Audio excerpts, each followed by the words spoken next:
And call-in listeners or chatters are solely the opinions of the original source who expressed them. They do not necessarily represent the opinions of Revolution Radio and FreedomSource.com, its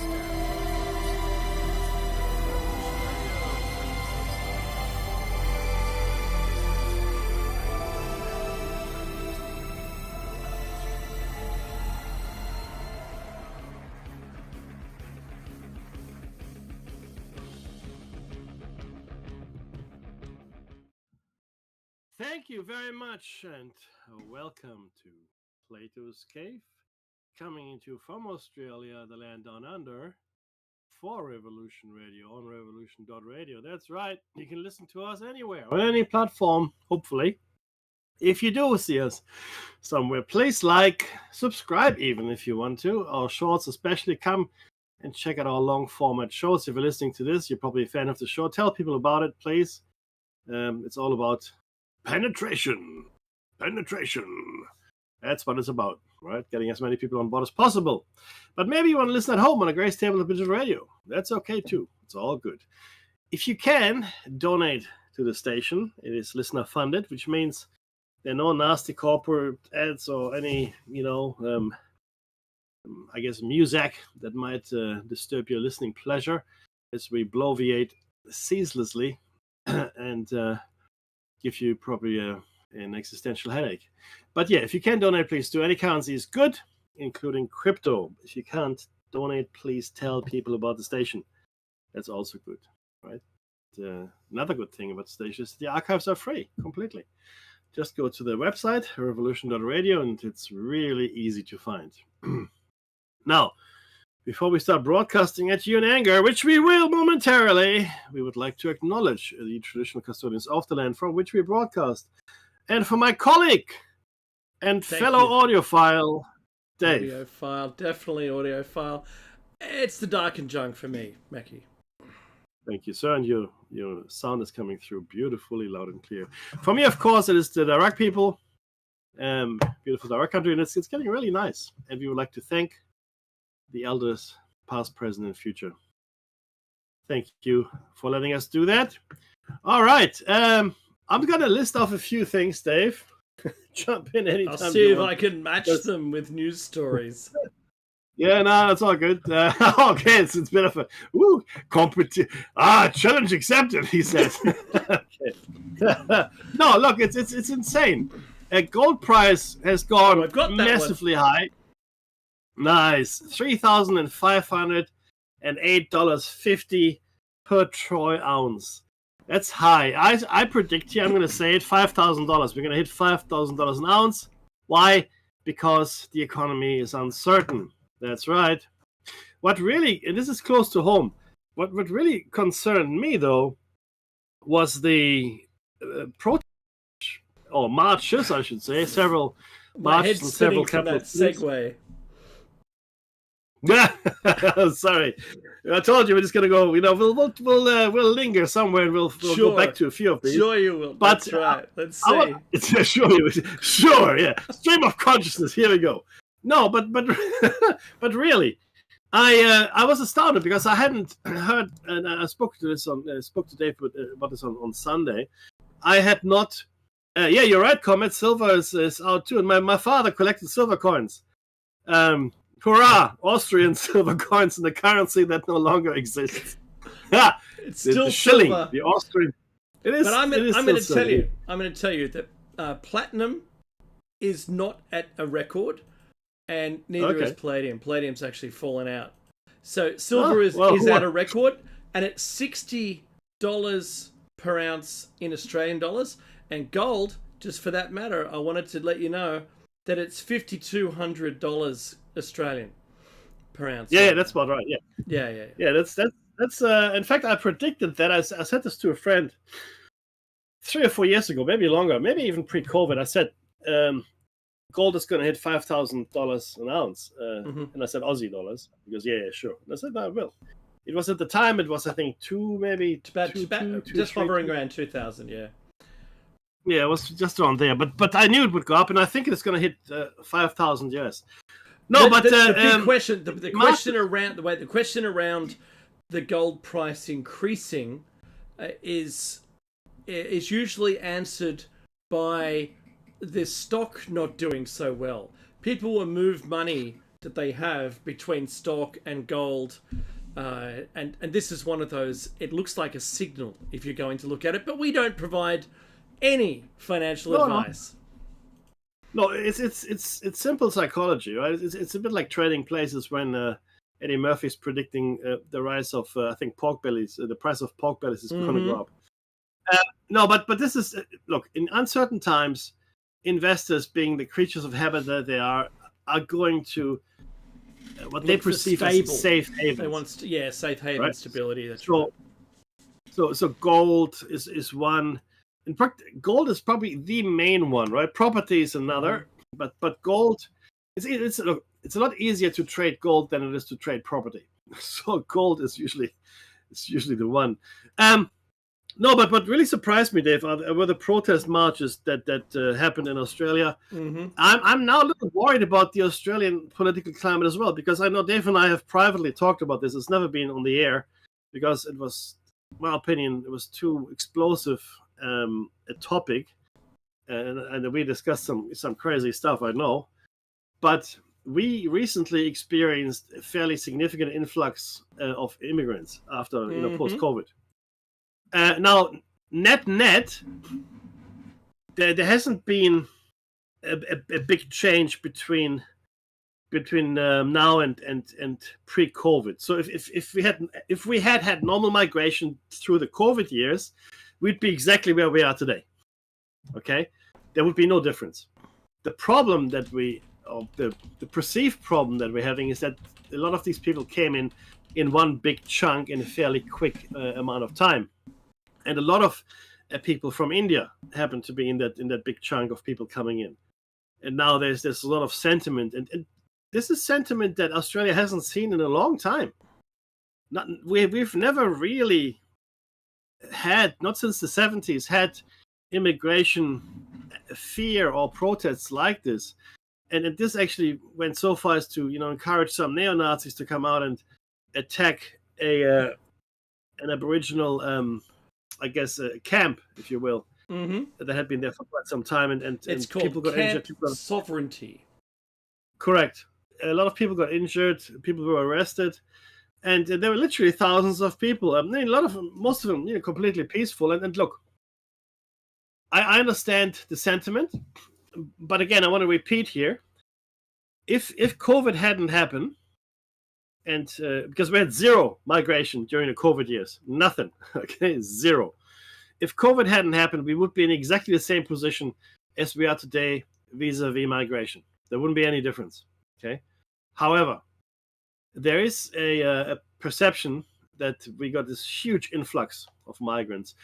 That is adding to our fear over general cost of living, of course, schooling, believe it or not, housing, of course. People have to live somewhere. Here. Let's beat around the bush. No, but again, funnily enough, a lot of the Western countries are, which is really interesting. Yeah. Even in the renting cultures, which most of Europe is, there's some shortfalls as well, even though they have a declining population. So there's a lot of strangeness. But having said that, all of this is true. All of this is true. What we need are net new houses. Now, I admit, I invest in property. I admit it. But I build houses, right? I actually build houses. So I don't speculate with existing stock. I'm going through a broker. The broker handles all the contractual work with the builder. The builder, there's a new area that's being opened up, and the builders are looking for people to invest money so these houses can be built. That's what I do. So we build houses, not a lot. I'm maybe overstating the case here. I don't have no, but the point is, I add. So I practice what I preach, because people always say, "Oh, well, what do you do then? What do you do?" And I'm sure you get that as well, Dave. So what I do is, well, number one, Dave and I have this radio show to raise awareness and maybe give you information you don't have. But in my private life, I do donate a lot of stuff to things that I think help, not necessarily to specific organizations, but rather people that do things. And I add, when I can, to the housing market. I don't speculate in existing stock. I build houses that people then can live in, and I do about 300 hours a year in community service work. Nice. See, so we all can do something, right? It's and we all can do it within our means, right? Whatever that might be. But the thing here is this: I'm really worried because obviously, Indians are very much, identifiable, and the Indians look like Indians for the most part, even though if you go to India, you'll find that the Indians in the north are very fair-skinned, and the Indians, generally speaking, in the south are quite dark-skinned. So, of course, there are massive language and linguistic and cultural differences between different Indian ethnic groups. But they're easily identifiable in Australia as Indians. But people might be misidentified that are Pakistani or Bangladeshi or whatever. But people aren't very trained, Mickey, in identifying the race of someone. So I get why they can't do it very accurately. Yeah, and funnily enough, in America, not funnily enough, but during 9/11, a Sikh man was beaten up because they thought he was an Arab. As you may or may not know, Sikh are not allowed to cut their hair, and they wore a turban to hide their hair from view, which they have to wear. That's part of their religion. So, but yeah, ignorance is widespread. But my problem is this, Dave. I am really worried that this sentiment is now bubbling to the surface. I know we discussed this, and I said, Dave, this is going to be a problem. I don't know if you remember this, but I just hadn't. I had hoped it wouldn't come or become a problem this soon, this quickly, and it really worries me because we're having a problem. There's a real problem. There's a real crisis. In fact, several. It's the truth. But we're falling into the let's find a scapegoat kind of modality, which is not something that we should do, right? So I would ask people, please do exercise some sense. Don't blame immigrants. Without immigrants, Australia is cooked, okay? Our birth rate is not high enough to sustain our level of living. It isn't. It just isn't. We are a net migration country. We really are. That's why the economy didn't really grow during the COVID years. Okay. What's actually let us down, Mickey? What's let us down is housing. So Sydney is a very tight area. It's bordered by mountain range, and it's also bordered by uninhabitable land. A whole third of the Sydney area is at Holsworthy military test range, and it has unexploded ordnance in it. Did you know that? So if you're from, say, Camden towards Wollongong, there's a whole patch there that is uninhabitable. In Sydney Basin, the northwest can't be built on because it's mountains, and then you end up with a river and more mountains, and it's a basin, like I said, but it's a limited amount of real estate to be used for housing, and all they can do is change the density of it. Now, that's all that's left. And people have... Becky, did you know there's a psychological term? Just like when someone decides they want to eat healthily, that's now a disorder. Yes. Right? So just like that, there is a disorder named, and I forget the name of it, but for people who don't want the place they moved into and they loved to change once they've moved into it. And so when you see the greatest amount of people who object towards the density increases mandated by our state government, say in Hornsby or Bowral, anywhere where there's a train line, and they want to say, okay, we're going to limit it to maybe 7-story buildings, yeah? To increase the density, put some more flats in, units or apartments, depending on what country you live in. The people don't want them not because the infrastructure, their first argument, because they don't want it to change. The second argument is the infrastructure isn't there. And the third is then we have the schooling and the shops, and it just it changes the place that they moved into, the place that they loved when they moved into it some 50 years ago. It doesn't matter how long ago. Yes, it's already changed, but they want that organic change. They don't want the sudden increase. And this is tantamount to everybody in the Sydney Basin not wanting it. I know I've gone back to where I grew up, and most of the main roads there, Carlingford Road, Pennant Hills Road, have now high-rise all along them. And I remember going to my friend's house that was where one of those high-rise was. So does it affect me? No, it doesn't. And I don't care. Yeah, I'm watching high-rise going up where, in my view from my house. I'm lucky to have a place that has a view. So do I hate what's going on? Not at all. We're seeing the landscape change. We're seeing the density change. And we're just not fortunate enough, Meki, to be able to do what they did, say, in California with freeways, where you drive for 10 minutes on a freeway if there was no traffic. Just tormenting you if you live in California. There's another small city about the size of Parramatta. Then you drive for another 10 minutes on the freeway. And there's another small city the size of Parramatta.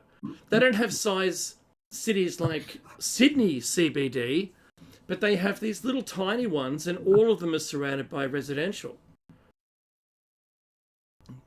It's an extraordinary place to travel through to see the difference. And our sprawl, which is, nearly 40 kilometers away from the center of the city back in the 80s, was all feeding back to that. Yeah. Rather than just, maybe 10 miles or 15 miles between these little tiny cities. Oh yeah, look, and that's exactly right. Now, more and more, it's all incorporated into one mega city, if you will, that stretches quite far. Look, it has changed significantly. I mean, in Australia, as Dave has outlined as well, his friend was living in a single-family house. Now there's like there's a high-rise there. That's gone. Sydney has gone that way in many areas, especially around train station, metro station, bus stations. Parramatta It has Road. all been rezoned. Yeah, it has all been rezoned from a single occupant family, if you will, houses, right, like family homes with a garden and whatnot, to apartment blocks that can house 20, 30, 40, 50, 100 families in some cases, right. which is insane. Mm-hmm. But it is massive. The change is massive in Sydney. We've created a lot of extra living units, if you will, and a lot of the buildings, I have to say, were built rather shonkily. They weren't built very well. However, that's so. Look, you're 100% correct. The housing crisis is definitely what sparked it. But I think what we'll see as well, Dave, with AI on the march now, and Trump's erratic economic policies, I can't call it anything else. And it will affect the job market in Australia, and people will lose their jobs, and people will look for people to blame. And I just hope that these demonstrations were a rare occurrence rather than now the common thing. It's my hope. Okay, but we'll see. But there's another thing I wanted to share with our audience as well. This is interesting. Now, the world's leading experts, and who are these? International Association of Genocide Scholars, for example. I know what this one is. I know you do. Keep going. Yeah. So the IAGS, which is the International Association of Genocide Scholars, declared that now these are the world's largest it's the largest professional association of genocide scholars, and it includes a number of Holocaust experts. And it's got 500 members. 28% took part in the vote, and 86 of those who voted supported the resolution. Now, what's the resolution? In summary, the declaration notes, vis-a-vis Israeli policies and actions, the widespread attacks on both the personnel and facilities needed for survival, including the healthcare aid and educational sectors. Among many other elements, it notes that 50,000 children were killed or injured by Israel. Right, so that 60,000 people were killed, but 50,000 children were killed or injured as part of that 60,000 killed number as well. Don't forget. Okay, now this means that Israel is in fact committing genocide. And the only two countries, and this was taken to a vote in the UN here, right? The only two countries that don't think that Israel is doing it is Israel and the United States. Now, that's and it's astounding, right? And all goodwill globally, I think, that Israel has completely evaporated, right? And it's not the Israelis' fault. It's Netanyahu and his cabinet. Now, I guess it's their fault that they're in power because they voted for them. But it's certainly, we must not conflate Israelis with Jews. So this is not about anti-Semitism. Okay, no, it's not. A lot of Jewish people around the world, including the association I just mentioned, which has a lot of Jewish members. A lot of Jewish people around the world are protesting against what is happening in Gaza. They wear T-shirts like "Not in my name," right? That's what Netanyahu is doing very successfully. He is trying actively to conflate the two. He tries to equate what he's doing in Israel with his Zionist policies. He's trying to conflate it with Judaism. So if you don't like what he is doing, then you're an anti-Semite. Complete nonsense. It's a complete nonsense. It's like when you don't agree with an American policy. Let's say you don't agree with what Donald Trump is doing. That's fine. You don't agree with the tariffs. That's good, right? That's your right. It doesn't mean you hate all Americans. It doesn't mean you're anti-American. You just don't like what Trump is doing. This is the same, right? And I really hate to see how people are now hating on Jewish people. That's complete nonsense, right? Hate on Netanyahu if you must, right? Absolutely, on his cabinet, do that. Effect change there, because this is not going to end well. I don't care which way this goes, right? I don't know if the Gazans will be driven out completely or not. But the blood that has been shed has now soaked into the ground to such an extent that I don't see a way out of this that will end well for anyone. This level of violence and destruction of helpless civilians. We're not talking about two armies fighting each other here, right? So Hamas, has been degraded significantly. Yes, call it a terrorist organization if you want to, but these 50 or 60 or 100,000 people, or however many people were killed, right? They're not battle victims. They're not two armies fighting each other. These are civilians, children, women, old people. Okay, not only that, but Israel is destroying the survival infrastructure. Okay, it's destroying the medical infrastructure, the schools, the roads, energy supply. And I know even I saw the footage of the two journalists that were killed on the balcony at the hospital. Yeah, 5 actually, 5. But yes, you're right. They killed these journalists and then they hit them again. That's right. Right? And they can't explain why they hit that building, right? They didn't say, oh, it must have been Hamas or something. Yeah, sure. So if you target, so we know they're targeting journalists. Why? Because they don't want the world to know what's going on. Now, the world knows what's going on, right? One of the biggest things, and I have to make the comparison now because this is where we are. I don't want to. I really, really don't. Mainly because my grandparents, or my grandmother at least, almost ended up in Auschwitz. And my great-grandparents were Ukrainian Jews that in their wisdom, like I said before, decided in the 1880s to go to Germany because it was safer than the Ukraine for Jews. Let's go to Germany. Go. Quick, let's run away from the Ukraine. The Russians don't like us. Go to Germany. Yeah, well done. That's a hard place, historically, yeah. Oh, brother. But nonetheless, here we are. So again, being an anti-Semite would be shooting myself in the foot. I'm not. My father was a Muslim, and mom was a non-practicing Catholic, because my Jewish ancestors, in their wisdom, they decided to convert to Catholicism to fit in. Fair enough. My point is this: it is now at a stage where we have to compare what's happening in Gaza with what happened in Germany, right? And the biggest thing in Germany was information. Very little information, like true information, came out of Germany. It was a different time, no satellites, no mobile phones, no smaller recording equipment, and people did smuggle information out of Germany saying what was happening, not just to the Jews, but to communists and gypsies and gay people and whatnot, right? Handicapped people, all in the concentration camps. But people didn't believe it. People did not believe it. In America and Great Britain, they said, that could not possibly happen. Jewish people in Germany, rather than running away, this is before they couldn't, did not believe or would not believe or could not believe that it would get to that point. The Jewish people in Germany, which were Germans, they just happened to be Jews, but they're Germans. They couldn't believe that that Germany would turn on them. Okay, German Jewish soldiers died just as much as German Catholic or German Protestant soldiers in the trenches of Verdun, the Somme, and everywhere else in World War One. Okay, to be very clear.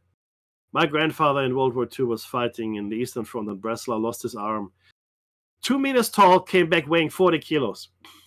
He was the proverbial scarecrow on a flea-ridden donkey. My grandmother tells me he came back. But my point is this. Information didn't come out of Germany in the way that I guess we could get information now. We can see what's happening in Gaza. We see it. It's plain. We know that tens of thousands of people are dying. We know tens of thousands of children are dying, starving. Right? Starving. But because the food is not being let in. Right? And the Israeli officials say, no, that's not true. It's a lie. It's Hamas propaganda. So I saw this interview. I can't remember the channel, but I think it was British. And the interviewer said, well, we've got these aid organizations, and he listed them all, like 20 or 30, and they're all saying that Israel is not letting in the trucks. Are they all lying? Oh, they got it wrong. Well, these guys, these organizations, right? These are all independent, like this Scandinavian organizations, Turkish organizations, all these organizations that have trucks with food at the border, and I think it might have been in Egypt, right? To go into Gaza. They're ready to go, but Israel is not letting them in. No, that's wrong. But so you're saying that all of these 30 organizations are lying, right? So this is where we're at. The information is there. And I want you to think back on the Rwandan genocide. It's not that long ago, where in excess of 500,000 people, because they belonged to a different tribe, to another tribe. I mean, the Tutsis and the Hutus. Sorry, it was the Tutsis and the Hutus, I think it was. And the difference between the two tribes, they're all African. They're black Africans, right? The difference was one tribe was generally taller than the other. And so a lot of people got killed in false flag operations. But we let that happen as well. Why did we let that happen? Well, they were black. That's why we let it happen, I think. Right? I mean, we there's a lot more of a hoo-ha about the Ukraine than there was ever about Rwanda. And Rwanda, that was just butchery. It was brutal. It was. Right. So the deaths were estimated to be 500,000 to 800,000. Correct. And you've got to understand what those numbers really mean. And look, I'll pass it back to you, but I wanted to say, if you don't think this is important, not the Rwandan genocide, I mean the current thing that's going on either in Russia and Ukraine or in Gaza and Israel, if that was two opposing,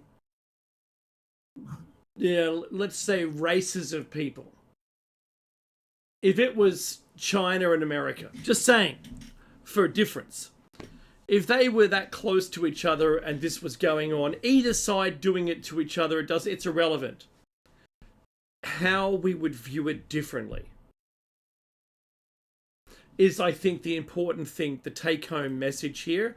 Because what are you accepting by taking the stance that, it's just somewhere else, doesn't matter, right? They're quite similar, maybe. So it annoys me, Meki, that we have this view of anyone who is of similar religion and color is more like us than anybody else. So it's a thing. So it annoys me that these get swept under the rug. There's so much, let's call it like white noise news stories out there that make everything else disappear. The entire march that happened, and our government has said basically the march with millions of people in Australia, we only have how many million? 26 million? Correct. And if we have 1 million people, that's still a big percentage. And what they've said is, we're gonna maybe just keep migration at a steady level. That's their answer. But the media has turned the story into neo-Nazis getting arrested rather than the point of the march.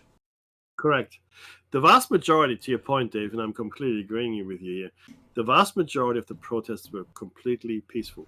Yep. And this is people that wanted to raise their concern about, I mean, rightly or wrongly, it's irrelevant, but their concern about over mass migration. Yeah, 100% correct. And the neo-Nazis, because it's the more interesting news, Dave. It's just more interesting. So let's focus on that. Let's and the attack on Camp Sovereign. That's more interesting. Mm-hmm. And it is. I get it. I understand this. It's more action. It's you go, oh wow, this is something happening here. But I tell you what, it's not doing us any good. It really isn't to focus in on all these things, because ultimately, while there are quite a few neo-Nazis in Australia, they are not a significant part of the population, like, for example, in Germany. In Germany, the Alternative for Deutschland, which is the right-wing party that is made into parliament, commands a fairly large percentage of the vote. So there's a fairly significant undercurrent in Germany of right-wing, I guess, adherence because of fear and uncertainty. And I get it. Not the same in Australia at all. At all. Right? We are usually going either Labour or Liberal, and I'm hoping that's going to change. But and we don't really have a Nazi or right-wing party in Parliament at all. I mean, the closest you could call, which is that's probably like the Disney version of a Nazi party, is One Nation of Pauline Hanson. But it really is the Disney version. But I did want to say a couple of other things here as well, which are important. Hundreds of people were killed in a landslide in Sudan. Due to heavy rain. Hundreds of people. In excess of 800 people were killed in an earthquake in Afghanistan. Yes. There are massive rains in India. The weather events, especially in the States as well, are coming hard and fast, right? As we are entering, the storm seasons, as it were, in the northern hemisphere. At least 1,000 lives in Sudan. Yeah, that's just. I mean, that's horrific. But the thing is, these are all symptoms, or consequences, I should say, of our climate. I'm not saying that it's our fault that the climate is changing, and in fact, I'm not even saying that we can do anything about it, because we can't. Okay, it'll change, and there's nothing we can do about it. There's this whole hocus pocus about climate change, stopping it, and being able to trade carbon credits and all that nonsense. Is just another mechanism to make money. It's a cottage industry. It's the biggest swindle since the stock exchange. Okay, trading carbon credits. That Britain has already sprayed twice into the atmosphere. Is that right? And the atmosphere doesn't stay over England, right? Yeah, no. that's right. So there's wind, right? Upper level winds. It moves. It does. And so the last time, this is in favor of Germany here for a minute. So the last time that they decided to, I think it was America, had done some weather modification, they found out, and Germany goes, we're going to sue you because we don't want our atmosphere to be changed.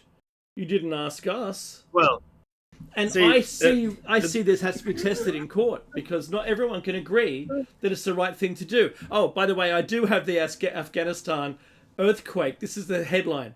Afghanistan earthquake sees Taliban call for international help with rescue and recovery. It's the Taliban that are asking for help. Of course. Look, if something like that hits you, and this was a fairly strong one, by the way, right? Yeah. Of course, you have to ask for help, and I hope people will come. But you're right. Look, you know what this reminds me of, Dave? This whole air current movement. Mm-hmm. In 1986, I think it was 86. I was actually in Germany. I lived in Germany, and that's when Chernobyl blew up. And the Russians or the Soviets at the time didn't tell anyone anything for a long time. So this whole radioactive cloud drifted across the Ukraine into Poland and then into Germany. And, clearly not good for any of our health. and because the airspace doesn't care what the borders are, to Dave's point. It's completely, it's oblivious. It's like, I should not go. Oh, excuse me, I'm entering German airspace. I will now irradiate. Oh, I can't. Oh, no, I don't have a visa. Oh, I go back to the Ukraine. No problem. No, not quite. That doesn't really work like that. So it's really, really, really strange how we deal with all of this. And the funny thing is this, I think you said this, Dave. You said this. Unless there's money to be made, nobody will do anything. Unless there's a profit to be had, nothing is. And I agree completely. I think that's absolutely the correct. In fact, I went to a talk. I think it was organized by one of our partners. I want to say Dell. I'm not advertising here, but look, it doesn't matter. But it was like a corporate function, and they had a futurologist there, right? And this is what he said. He did a whole bunch of stuff. What I just said is exactly what he said. They did this study, and they thought, people would just do it because it was the right thing to do, it was the good thing to do. It's going to do climate change. It's do things, unless you can somehow squeeze a profit out of climate change action. Mm-hmm. People will do nothing. Exactly right. Nothing. Now, not you out there recycling and maybe having shorter showers or maybe not heating as much or whatever the case may be for various reasons, maybe not enough money, but also because, you don't want to, add to the carbon release into the atmosphere. No, not you. I'm talking about the corporations. I'm talking about the people that could actually make a difference. They don't care. At the same time, the world is on fire. It's on fire. Mm-hmm. Now, Spain and Portugal, okay, this is now, the wildfires, these are now the worst on record in Europe. The worst. Every year, they're the worst. In America, and when Canada was on fire, it's the worst. The Amazonian forest, or the Amazon was on fire, the worst. Fires in Germany, fires in Spain, Portugal, Turkey, Greece. Where in Greece especially, do you remember that? It looked like a directed energy weapon had melted the village. Yeah, okay? And you know what, Mekki? Do you remember when I pointed out that all of the fires in Canada all started at 7 o'clock in the morning, all at the same time, in an area of 2,000 square kilometers? They didn't start one, then starting the next one that started the next one. They all spontaneously combusted at the same time. Now, think about that for a second. Something in that. There is something in that. Well, absolutely. Yeah, 100%. And this is the thing, right? So, but the thing is, every year it's the worst. I mean, looking at Australia, when we've been pretty lucky in the last few summers. The summer, wet. Yeah, the COVID summer. That was I don't know if people probably don't remember this because COVID happened, but the summer of 2019 to 2020, because we're not Southern Hemisphere, it's reversed to your northern folk. Summer, yeah. That was one of the worst fire. That was let me rephrase it. That was the worst fire season we had. Mm-hmm. The worst by far. And then COVID came, and we forgot all about that. But billion animals were unalived. Yeah, and that's a conservative estimate. Now, what has happened though in the last 5 years since then? It has been extremely wet. So these fires here in Australia, yes, we had bushfires, and yes, they weren't really a walk in the park, but nothing on the scale that we had then. And this is due largely, in my opinion, because we had really wet summers, really wet summers. And again, it looks like we might have another potentially wet summer coming our way. So, look, there is something happening, and I know we've raced through a number of different topics here. But this is the speed with which these things are moving. Everything is moving faster and faster. The most important thing, though, this week from a political point of view, the single most important piece of news is that China, India, and Russia got together in China. Now, Modi hadn't been in China for 7 years. And this is on the back of India being punished for buying Russian oil and having rather unreasonable tariffs levied against it, and now looking to come closer with China. And Russia and India have always been close, and Russia and China have been close, but the Indian-China relationship is what everybody's focusing in on here. And you know what the funny thing is? You're looking at roughly 4 billion people between those three countries. Right? It's probably closer to 3.6 or 3.7 billion, but that's roughly half the world's population. And America dwindles, literally, economically speaking, right, to almost insignificance when you look at these massive markets, right, which will grow over time as well.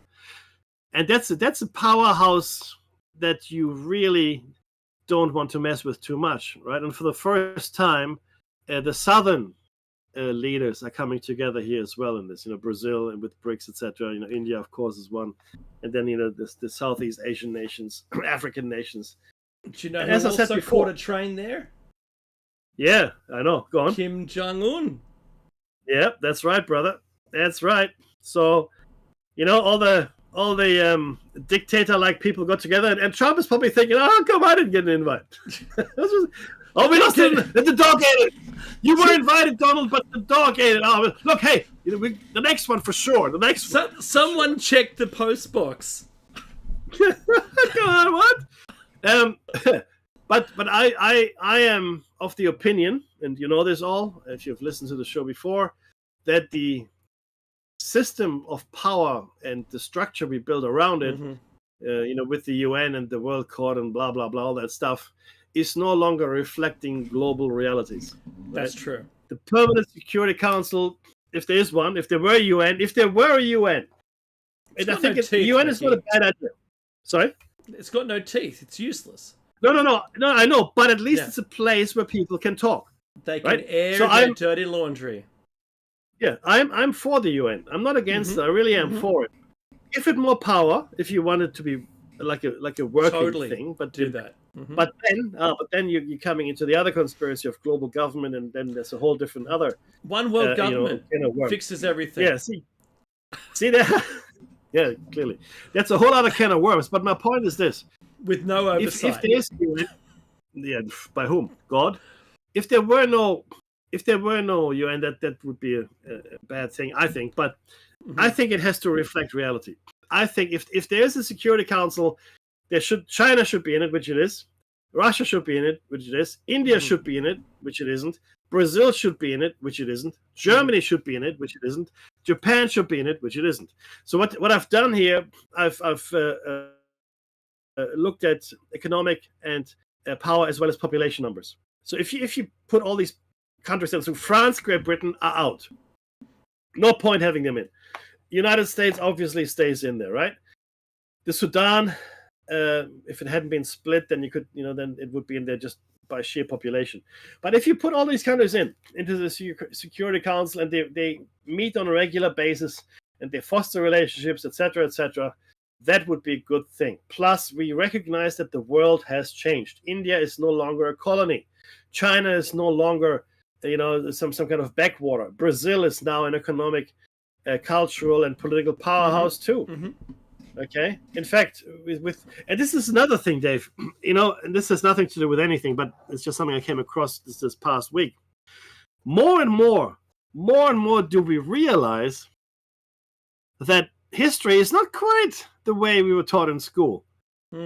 LiDAR, especially LiDAR, is laying bare the earth and the jungle, telling us a story that is completely different from what we were taught in school. That's right.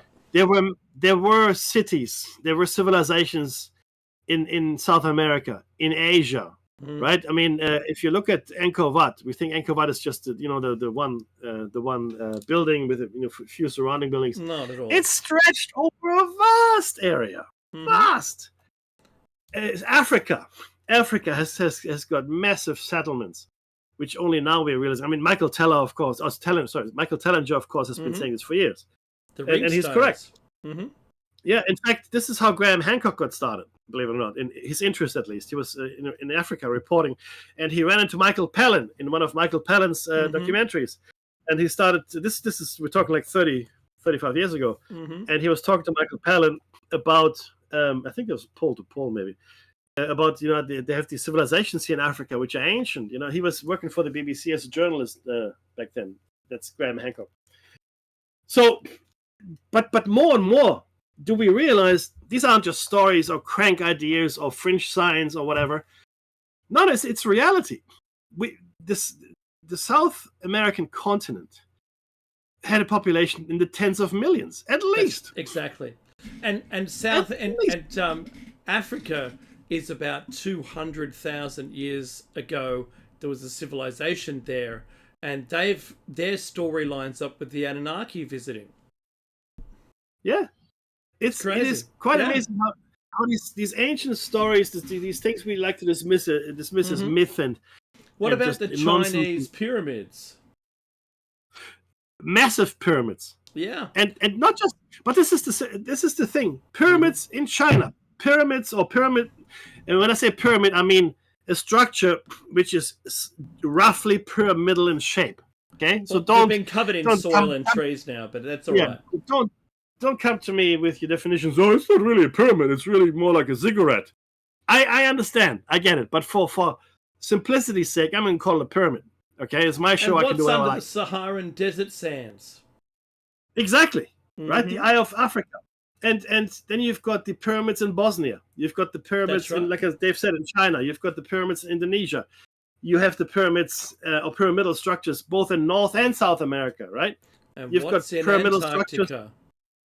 Well, we don't know, but maybe, I mean, who knows? That's the thing, right? Who knows? I remember reading a book by Charles Berlitz. They found a pyramidal structure in the Atlantic off the coast of Bimini as well. That's right. You've got roads going into the ocean. Nobody builds roads that go into the ocean. A boat ramp, yes, 100%, absolutely, but not a road that continues underwater. Well, you would when the water was lower. Yeah. Aha. Adams Bridge. And yes, in fact, I looked at it today. Funnily enough, I looked at Adams Bridge on the world map, and with a bit of engineering effort, even today, it's similar to the Florida Keys, we could build a bridge there easily. Yeah, right? easy. It's a natural connector, but this is the thing. We just dismiss it. We shouldn't. We shouldn't dismiss it because it's probably true, right? And what we've been taught this is really where it becomes very chauvinistic and sort of Western centric. The burden. What was it called? The burden of the white man or whatever. With colonialism and all that. Because the thing is, colonialism was only possible in a way by justifying it with bringing civilization to the I guess the natives, the unwashed, the uncivilized, right? The wild, which of course is a complete nonsense. Even Australia, look at the world map for a second, and then look at India, look at the Arabian Peninsula, how close they all are, and then look across across into Southeast Asia, look down into Indonesia, and just look how close that is to Australia. Of course they were trading. Yeah. Of course. Do you know who the greatest explorers in the history of the world were? The merchants. Why? Because they wanted to make money. That's okay? Right. Sinbad the Sailor, I don't know if you're familiar with that story. He was a merchant. Sinbad the Sailor stories, I mean, I love them all. They're fantastic. And a lot of them, I think, are just things we remembered. And even Gulliver's Travels, while he wasn't a merchant, but rather a doctor that, hired onto ships, he was plagued, just like Sinbad, by numerous shipwrecks. And we are fascinated by this. And I'm not saying that Sinbad or Gulliver were real, but there were merchants and mariners out in the world well before our memory starts, trading. We're finding Chinese coins in England. Mm-hmm. They didn't fly there. The Roman Empire was stretching right well into Asia and then, of course, into Europe. Okay? Did people cross the Atlantic? We know the Vikings did. Right? It is quite possible that Egyptian sailors made it all the way to New South Wales. That's exactly and why not? Right. To where I live. Because, yeah, the thing is this: if you wanted to, you wouldn't even have to navigate the oceans. That's right. You just follow the continental outlines, and you get to Australia. Mm-hmm. You don't have to go into the deep ocean. It will take longer, yeah, but it's safer, right? Oh, you can see the coastline. Do it coastline. easy. You could go via India down past Sumatra, Indonesia, and voila, you hit Australia. But remember that I've got the map up right now. Go Google Earth, and you can see all the light area around the continents. Well, they were exposed to air when the sea level was low. Yes. So massive amounts of land. We're almost connected to Angkor Wat as a civilization. There's very little in between us. Yes. All the way up there to Angkor Wat. Yes. Right? Yes. And New Zealand was a whole own continent next to us with a little tiny river gap between the two of us. Here, I'm showing it. So, all of these things are a history long before we were here, and all we have is what our scholars have told us is their version of the truth. Correct. And forget not that that's how they make their living. That's right. You see, the problem that we have is these days, and there's a knowledge filter, and I'm not going to go into it now, I might do on Thursday. There's a knowledge filter, there's an active, when I say active movement, it's understood. So there's a lot of self-censorship. And if you do certain things that the establishment doesn't like, that might put into jeopardy someone's tenure or income, someone famous, someone influential, they're going to shut you down. We've given you examples of this in the past. It has happened. It is happening, right? The people that were looking at the structure in Indonesia, their article was pulled. Yeah. Because someone complained. Not because of any factual problems. Not because of any problems with the article, per se, like from a scientific point of view, but rather because someone didn't like the article. It didn't fit in with their worldview. Well, your worldview is changing faster than a peacock in mating season, right? And that's very fast. So please, as a scientist, and I love it when scientists say, "I don't know." And that's again, and maybe I'll shut up after this, but that's why I am so supportive and always talk in high praise about the Skinwalker Ranch team. Because they're saying, these are scientists, these are people that were trained, holders of, a couple of them hold PhDs in astrophysics and other things. And they say, I don't know. I can't explain this. It makes no sense. But they're not trying to shoehorn it into a box and call it, a placebo, okay, or swamp gas. They're just saying, I don't know what this is. We have to get a different approach. We just run experiments. And the funny thing is this, they're running experiments because that's all they know. But to their credit, they've brought in Native American drummers. They've brought in a rabbi that did a Jewish prayer ritual there, which is fascinating to see as well. They've brought other psychics in, if you will, and with other gifts and so forth. So they are thinking outside the box, because this phenomenon is nothing like we have come to terms with. We come to terms with cutting up a frog and splicing genes and splitting the atom. That's all good. That's great. I mean, these achievements are fantastic. I mean, they're phenomenal, really. But if we can't do any of the cutting and measuring and weighing, we're at a complete loss, right? What do you mean it's a psychic phenomenon? What does that mean? Or what do you mean the phenomenon is not the same all the time? Well, how is it real then? If it doesn't react the same way every single time, then how do we test it? Well, that's the thing. You can't test it. You can't test it, right? And we are now entering an era of science, I think, where we have to be a lot more broad-minded. And I think it was Arthur C. Clarke, could have been Isaac Asimov, was one of them, that said the next level of intelligence, we all talk about IQs, right? is not a higher IQ. It may be, but it's not a higher IQ per se. It is intuition, directed intuition. Okay?